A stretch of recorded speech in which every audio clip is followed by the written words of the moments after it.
Bismillahirrahmanirrahim. Assalamualaikum warahmatullahi wabarakatuh. Alhamdulillah rabbil alamin. Wassalatu wassalamu ala asyrafil anbiya'i wal mursalin sayyidina wa maulana wa habibina wa syafi'ina wa ala alihi wa ashabihi wa sahabatihi ajma'in, amma ba'd. Pemirsa dimanapun kita berada, pada kesempatan kali ini saya akan menyampaikan salah satu amalan yang sangat dicintai oleh Rasulullah Sallallahu Alaihi Wasallam, yakni sholat sunat duha.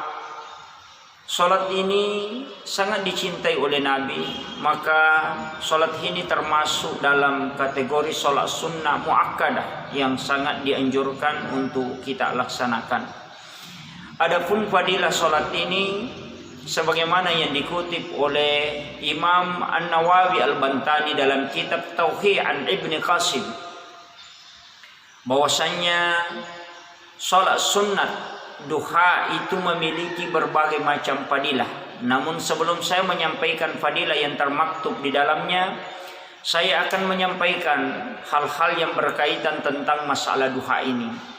Yang pertama, waktu pelaksanaan sholat sunat duha itu adalah mulai ketika matahari naik sepenggalah atau satu tombak, sekitar mungkin sekarang jam 6:30 atau jam 7, dan waktu yang paling afdal kita laksanakan adalah ketika jam 9 pagi, dan batas maksimalnya adalah sekitar jam 11 siang.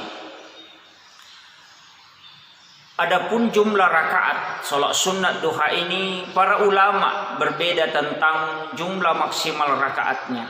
Namun jumlah rakaat yang paling minimal adalah 2 rakaat, sedangkan jumlah rakaat yang tengah-tengah adalah 4 rakaat. Sedangkan menurut ulama fikih, jumlah batas maksimal rakaatnya adalah 8 rakaat, sedangkan menurut ulama hadis maksimal jumlah rakaatnya adalah 12 rakaat. Jadi kita boleh melakukan 2 rakaat, boleh juga 4 rakaat, boleh 8 rakaat, dan maksimal 12 rakaat menurut ulama hadis. Adapun fadilah melaksanakan sholat sunnah duha ini yang termaktub dalam kitab Al-Gunyah karangan Syekh Abdul Qadir Al-Jilani pada jilid 2, sebagaimana yang dikutip oleh Syekh Abdul Qadir Al-Jilani dengan mengutip hadis Nabi SAW yang diriwayatkan oleh Abu Hurairah, bahwasanya di yaumil akhir itu, kata Nabi, ada satu pintu di dalam surga yang dikatakan dengan babu duha. Maka siapa yang mengamalkan sholat sunnah duha ini istiqamah atau mendawamkan sholat sunnah duha ini secara istiqamah, maka pintu ini terbuka lebar dan hanya bisa dilalui oleh orang-orang yang istiqamah melaksanakan sholat sunnah duha ini. Maka pintu kala ini akan memanggil orang-orang yang melaksanakan sholat duha. Bahkan para malaikat diberitahu, mana orang yang selalu mendawamkan sholat sunnah duha, maka panggillah, engkau masukkanlah melalui pintu ini. Maka inilah salah satu fadilah yang ditulis oleh Syekh Abdul Qadir Al-Jilani dengan mengutip hadis dari Abu Hurairah radhiyallahu anhu. Fadilah yang kedua adalah salah satu hadis qudsi. Hadis qudsi itu adalah firman Allah Subhanahu wa taala yang ditulis oleh dalam kitab Ta'lim Muta'allim, Tariqah At-Ta'allum, bahwasanya Allah Subhanahu wa taala berfirman bahwa siapa yang melaksanakan sholat sunat 4 rakaat di waktu pagi, menurut ulama kita yang dimaksud adalah sholat sunat duha, dengan istiqamah, maka aku akan cukupkan kebutuhannya. Jadi kalau kita ingin dicukupkan kebutuhan oleh Allah Subhanahu wa taala, maka lakukanlah 4 rakaat sholat sunat duha ini. Janji Allah Subhanahu wa taala dalam hadis qudsi ini bahwa Allah akan mencukupkan kebutuhan hamba yang telah melaksanakan sholat sunnah duha 4 rakaat kemudian memohon kepada Allah Subhanahu wa taala.